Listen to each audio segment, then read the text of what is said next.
press the bell icon on the YouTube app to never miss a video from News Laundry.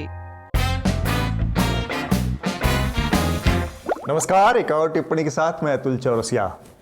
बीते हफ्ते भारत की television पत्रकारिता अपने सफलता के चरमोत्कर्ष पर पहुंच गई। यह कतई किसी शर्मिंदगी का सबब नहीं है, किसी रंज-ओ-गम या अफसोस की रस्मी रवायत की ज़रूरत नहीं। टीवी पत्रकारिता को असल में यहीं पहुंचना था, यही इसकी नियति थी, यानी डेस्टिनी। इस ऐतिहासिक मौके पर मैं हिंदी व्यंग्य के पितामह हरिशंकर परसाई के एक व्यंग्य का छोटा सा हिस्सा सुनाने का तलबगार हूँ। तवज्जो दीजिए। कोट, अब दोनों राजनीतिक दलों में लड़ाई शुरू हो गई। पहले वे एक दूसरे के साले बने। इस रिश्ते के कायम होने से मुझे विश्वास हो गया कि देश में मिलीजुली स्थिर सरकार बन जाएगी।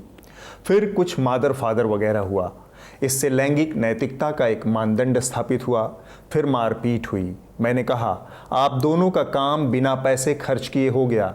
आपके अपने सर फूटे हुए हैं, नाक से खून बह रहा है। अब प्रचार कीजिए जनतंत्र के लिए और देश के लिए। मैं गवाह बनने को तैयार हूँ। अनकोट। तो हम सब गवाह हैं। हम सब यानी मैं और आप।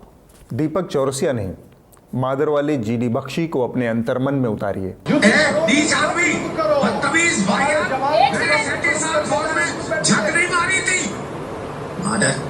और यह वीडियो समर्पित भाव से ग्रहण कीजिए। शांत कराइए, ये लगातार कौवे की तरह बोले जा रहे हैं।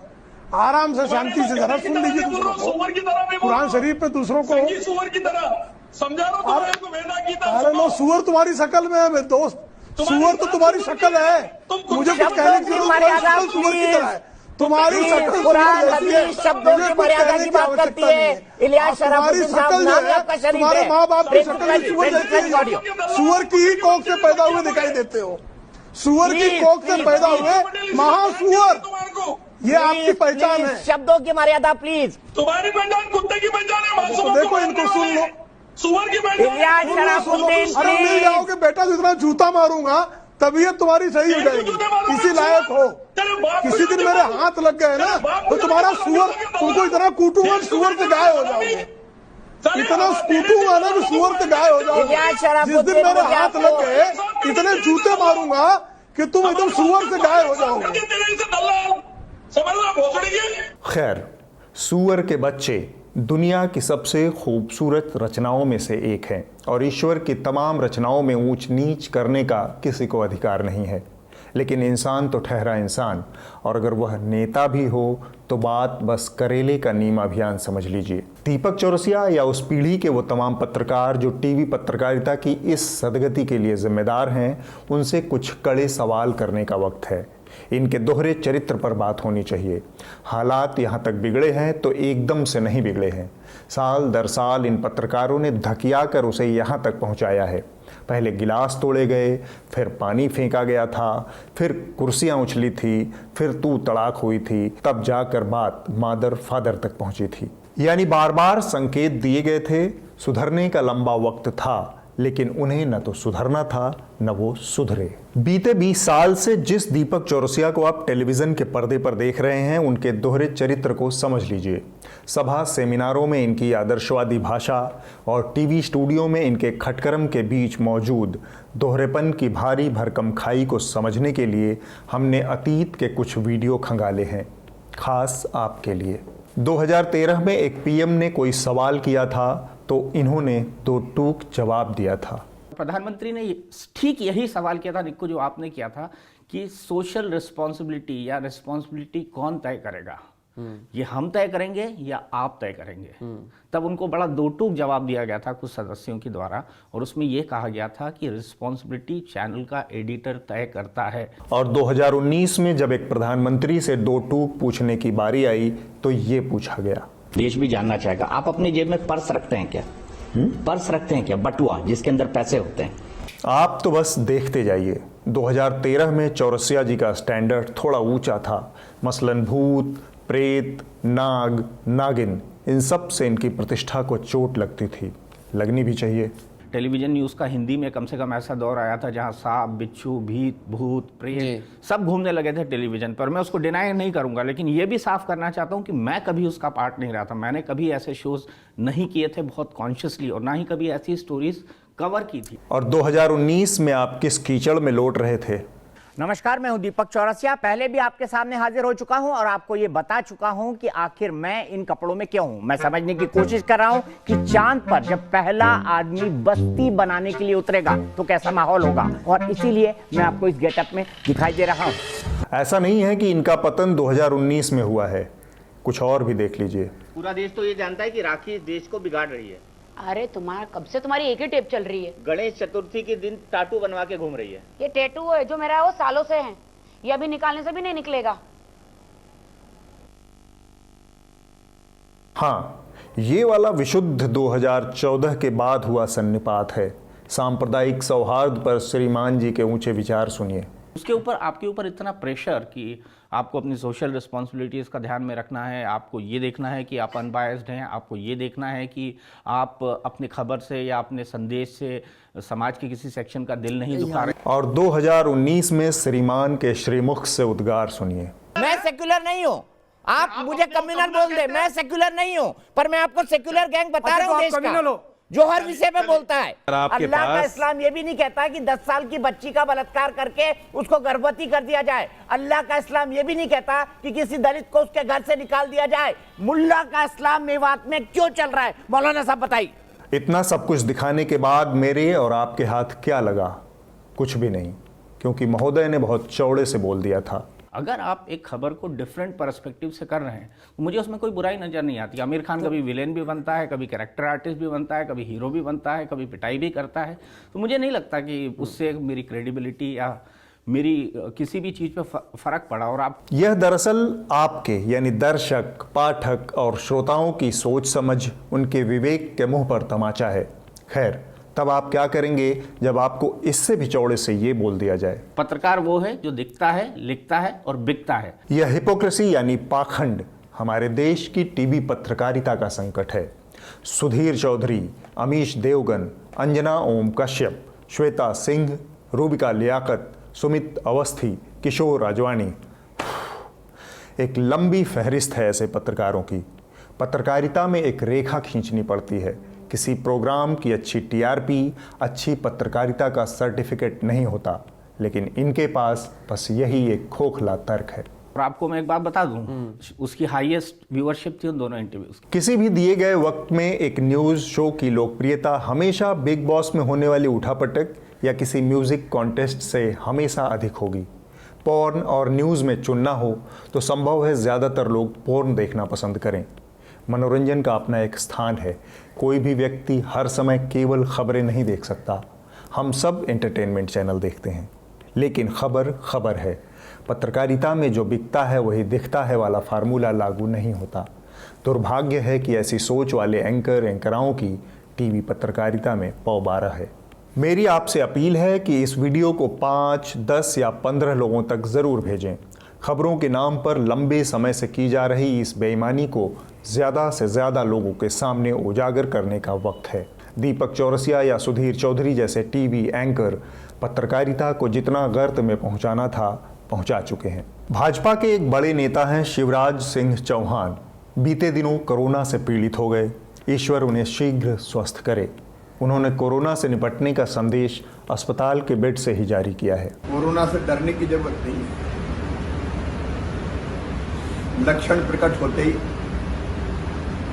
तत्काल हम अपना टेस्ट करवा लें और बिना छुपाए हम तत्काल इलाज शुरू कर दें तो कोरोना पर विजय निश्चित रूप से मिलेगी। लेकिन आतंकवाद के मामलों में जमानत याफ्ता भाजपा की भोपाल वासी नेता तो मानो शिवराज जी की सलाह को पानी पिलाने पर आमादा हैं। ये जो हनुमान चालीसा का पाठ है, आध्यात्मिक पूजा पाठ करने से, हनुमान चालीसा का पाठ करने से निश्चित रूप से हम दोनों ही प्रकार के लाभ पा सकते हैं और कोरोना से मुक्ति मिलेगी। लगता नहीं कि भाजपा में कोई भी शिवराज जी की अस्पताल वाली सलाह मानने को तैयार है। मेरी सलाह है कि इस वाले इलाज को भारत सरकार इस साल के चिकित्सा विज्ञान के नोबेल पुरस्कार के लिए नामित करे। इसमें पुरस्कार जीतने की हर मुमकिन संभावना है। पापड़ के पापड़ और कोरोना के मुंह पे झापड़। एक आत्मनिर्भर भारत अभियान के तहत भाभी जी पापड़ नाम से एक पापड़ निर्माता ने एक ऐसा ब्रांड निकाला है जिससे कोरोना वायरस से लड़ने के लिए जो एंटीबॉडी डेवलप होने के लिए जो साधन है, खाने के माध्यम से बॉडी में जाएंगे और कोरोना वायरस की लड़ाई में ये पापड़ मददगार साबित होगा। और ये वाला इलाज थोड़ा पुराना है, लेकिन हमारे दक्षिण मार्गी साथियों में खासा लोकप्रिय है। अब आपको 4 महीना पहले थोड़ा फ्लैशबैक में लिए चलता हूँ। याद कीजिए कैसे कैसे सूरमा पैदा हो गए थे। कोरोना से लड़ने के एक से बढ़कर एक पुड़िया बांट रहे थे। उन योद्धाओं को भारत भूल चुका है। हमने सोचा थोड़ा याद दिला दें।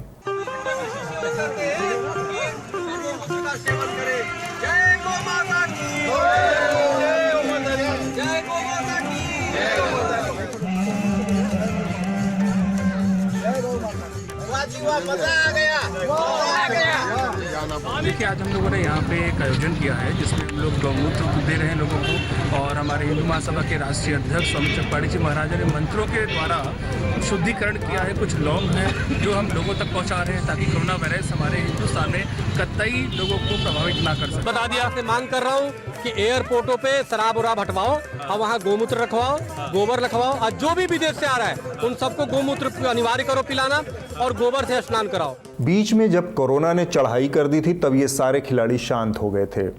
अब ये फिर से कुलबुलाने लगे हैं। याद रहे, यही वो सूरमा हैं जो समस्त ब्रह्मांड में आर्यावर्त को विश्वगुरु बनाएंगे। इन्हीं से हमारी सुबह है, इन्हीं से शाम। जय श्री राम, जय श्री राम। भारत सरकार ने टिकटॉक बैन कर दिया तो जनता क्या करे? जनता बोर ना हो जाए, इसका ख्याल खबरिया चैनल के एंकराओं ने रखा। बिला शक इसमें सरकार ने भी अपनी तरफ से एक अदद बेहद गंभीर भूमिका निभाई। टिकटॉक बैन से परेशान होकर उबासियां ले रही आर्यावर्त की जनता को सरकार ने रफेल दे दिया। इसके बाद सारा जिम्मा खबरिया चैनलों ने अपने कंधे पर उठा लिया। आगे आगे बहन चित्रा त्रिपाठी चली, पीछे पीछे पूरी जमात जनवासे वाली चाल से चला। हिंदुस्तान में राफेल विमान आने में अभी कम से कम 36 घंटे का वक्त बाकी है, लेकिन इस वक्त मैं मौजूद हूँ एक वर्चुअल राफेल विमान में, जहाँ पर इस वक्त मैं मौजूद हूँ राफेल के कॉकपिट में। यहाँ पर बैठ के एक अलग ही ताकत का अंदाजा होता है। जब इसके कॉकपिट में आप बैठे हो ना तो आपको लगता है कि दुनिया आपकी मुट्ठी में। तो समझ लीजिए, जी हाँ, ये हवाई लड़ाका जो कि जरूरत पड़ने पर कुछ इस तरह से अंबाला एयरबेस से आसमान का सीना चीर कर उड़ेगा। मौका मिले तो ये एंकराएं भारतीय वायुसेना से संबंधित फिल्मों में अच्छा अभिनय कर सकते हैं। एक जमाना हुआ करता था जब पत्रकार पहले खबरों की तथ्यों के साथ पुष्टि करते थे, तब खबरें लिखते थे। अब एंकराओं का दौर है। ये पहले खबरें पेल देते हैं, बाद में संबंधित पार्टी आकर सफाई देती है कि भाई साहब झूठ बोल रहे थे। गंगा अब गंगा सागर से गंगोत्री की तरफ उल्टी बह रही है। ये वाला मामला आपको याद है? काले धन पर रोक के लिए लाए जा रहे 2000 रुपए के करेंसी नोट को बनाने के लिए state of the art nano technology का इस्तेमाल होगा। ये एक नई बात होगी। अगर एक जगह पर बहुत सारे नोट एक साथ पड़े रहेंगे तो न सिर्फ जो क्या उसको जो कानूनी तौर पर कार्रवाई करेंगे ना उनके पास सिर्फ, बल्कि इनकम टैक्स डिपार्टमेंट में इसका सिग्नल जाएगा। 2000 रुपए के हर एक नोट पर NGC यानी नैनो GPS चिप लगा हुआ होगा कि ये सीधे सैटेलाइट की ओर सिग्नल ट्रांसमिट करेगा और वहां पर पहुंचेगा ताकि उस पैसे को निकाला जा सके, रिकवर किया जा सके। बैंकों में रहेगा, उस सिग्नल का कोई मतलब नहीं है। और 120 मीटर नीचे मिट्टी के दबा होगा तो भी पता चल जाएगा कि यहाँ पर ये 2000 का इतने दिनों से ऐसे पड़ा हुआ है। NGC के काम करने के लिए किसी पावर सोर्स की जरूरत नहीं पड़ती। ये सिग्नल रिफ्लेक्टर की तरह काम करता है। इसका ताज़ा संस्करण खबरिया चैनलों के रणबांकुरों ने पेश किया है। हालांकि इस अफवाह को उड़ाने में श्री राम जन्मभूमि तीर्थ क्षेत्र ट्रस्ट के सदस्य कामेश्वर चौपाल की भी बड़ी भूमिका रही। अब जो मंदिर बनवाएंगे उस मंदिर के अंदर एक टाइम कैप्सूल बना करके 2000 फीट नीचे डाला जाएगा। लेकिन एक बार मौका हाथ लगने के बाद आदमी को पीट पीट कर भूत साबित करने की कला में दक्ष खबरिया चैनलों ने जो किया वह ऐतिहासिक है। मौका अयोध्या में राम मंदिर के निर्माण का है, सो जिससे जितना बन पड़ा उसने उतना लंबा फेंका। एक अदद टाइम कैप्सूल लगाने का मामला था किसी ने जमीन के 200 फीट नीचे डाला तो किसी ने 2000 फीट नीचे डाल दिया। मंदिर के लिए एक लंबी लड़ाई अदालत में लड़ी गई। भविष्य में कभी ऐसी परिस्थिति का सामना न करना पड़े, इसके लिए निर्माण स्थल पर करीब 200 फीट नीचे एक टाइम कैप्सूल गाड़ा जाएगा। अयोध्या से बड़ी खबर, जहां अयोध्या के इतिहास को सुरक्षित रखने के लिए अब टाइम कैप्सूल का सहारा लिया गया है। 200 फीट की राम मंदिर की नींव में टाइम कैप्सूल रखा जाएगा। ताम्रपत्र से बना होगा टाइम कैप्सूल। राम मंदिर का इतिहास लिखा होगा। राम से जुड़ी निशानियां रखी जाएंगी। हजारों साल बाद भी सबूत सुरक्षित रहेंगे। चौपाल ने कहा कि राम जन्मभूमि के इतिहास को सिद्ध करने के लिए जितनी लंबी लड़ाई कोर्ट में लड़नी पड़ी है, उससे ये बात सामने आई कि आप जो मंदिर बनवाएंगे उसमें एक टाइम कैप्सूल बनाकर 2000 फीट नीचे डाला जाएगा। चैनलों के बाल सुलभ जोश ने 74 वर्षीय बुजुर्ग चंपत राय जी को मजबूरन मैदान में उतरकर सफाई देने पर मजबूर कर दिया। अलग अलग स्रोत से समाचार आ रहा है कि 5 अगस्त को कोई टाइम कैप्सूल जमीन के नीचे रखा जाएगा। यह समाचार गलत है, मनगढ़ंत है। मैं सबसे आग्रह करूंगा कि राम जन्मभूमि तीर्थ क्षेत्र ट्रस्ट की ओर से जब कोई अधिकृत वक्तव्य जाए उसी को आप सही माने। आपको अब जल्दी से एक निजी संस्मरण सुना देता हूं। भाजपा के एक प्रवक्ता ने कुछ साल पहले निजी बातचीत में कहा था कि आजकल ये एंकर सरकार की नज़र में अपनी भक्ति साबित करने के लिए इतनी आक्रामक लाइन ले लेते हैं जिससे खुद सरकार भी सहमत नहीं होती। कुछ साल बाद बात उससे भी काफ़ी आगे बढ़ चुकी है। 6 साल में हालत ये हो गई है कि अब जनता चाहे जो सोचे, लेकिन सत्ताधारी पार्टी के प्रवक्ताओं और नेताओं की नज़र में ज़्यादातर एंकराओं की कोई इज्जत नहीं रह गई है। उन्हें यह पता है कि वे शो में रहें न रहें, एंकर उनका काम स्वयं कर देंगे। इसी का नतीजा है कभी 2000 के नोट में नैनो चिप तो कभी 2000 फीट नीचे टाइम कैप्सूल, क्योंकि खबर से ज़्यादा स्वामी भक्ति उनकी सरकार के प्रति है। और अब वक्त है इस हफ्ते की रिपोर्ट का। जो कही जा रही थी बातें कि अंदर में भी सोशल डिस्टेंसिंग का ख्याल रखा जाएगा। ट्रेनें तो खुल दी हैं, लेकिन कैसे स्टेशन पर thousands of the migrants workers in different groups walking. इस हफ्ते की रिपोर्ट thequinthindy.com पर आई है। इसमें किसी रिपोर्टर का नाम नहीं है, लेकिन कहानी दिलचस्प और ज़रूरी है। यह उस बहस को आगे बढ़ाती है कि 65 साल से ज़्यादा उम्र वाले फिल्मी कलाकारों को काम करना चाहिए या नहीं। यह जानना दिलचस्प है कि 65 साल से ज़्यादा उम्र वाले तमाम अभिनेता अभिनेत्रियां इस बारे में क्या सोचते हैं। अब ये जो रूल है, ये लक्ष्मण रेखा थोड़ी वाहियात सी है। ये फैसला एकदम एक तरफा है। मुझे नहीं तो क्या पुराने कामों से भी हटाया जा रहा है।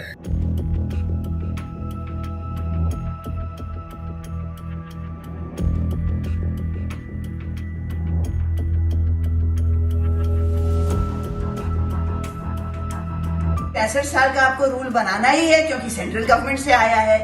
तो भैया हमारे नेता लद्दाख क्यों जा रहे हैं? ऑर्गेनाइजेशनल लेवल पर कितने सारी फिल्में, कितने सारे सीरियल्स, कितने रुके हुए हैं।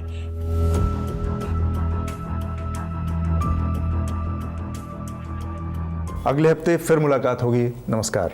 उम्मीद है आपको हमारा यह शो पसंद आया होगा। हमारे YouTube चैनल को सब्सक्राइब कीजिए, ज़्यादा से ज़्यादा लोगों तक पहुंचाइए। इसके अलावा newslaundry.com को ज़रूर सब्सक्राइब कीजिए, क्योंकि यह सब्सक्रिप्शन बेस्ड मॉडल है, आपके सहारे से चलने वाला मीडिया है। हमारे तमाम शोज़ हैं, तमाम पॉडकास्ट हैं, तमाम वीडियो शोज़ हैं जो आप तक पहुंचते हैं। NL हफ्ता है, NL चर्चा है, ऑफुल ऑसम है, इसके अलावा रिपोर्टर्स विदाउट ऑर्डर है। ये वो तो तमाम शोज़ हैं जो काफ़ी लोकप्रिय हैं और हम आप तक जो पहुंचाते हैं उसके लिए एक पूरी टीम काम करती है। इसके अलावा तमाम ग्राउंड रिपोर्ट्स जो आती हैं उसके लिए रिपोर्टर्स काम करते हैं। इन सब शोज़ को प्रोड्यूस करने के लिए एक पूरी टीम है जिनमें प्रोड्यूसर्स हैं, वीडियो एडिटर्स हैं। इन तमाम लोगों का जो खर्च है उसके लिए हम आपसे सब्सक्रिप्शन की उम्मीद करते हैं, अपील करते हैं बार बार। और आपके समर्थन से जब एक बार ये चीज़ें चलती हैं तो फिर हम आपकी बात करने के लिए ज़्यादा स्वतंत्र होते हैं। तो न्यूज़ लॉन्ड्री को सब्सक्राइब करें और गर्व से कहें, मेरे खर्च पर आज़ाद हैं खबरें।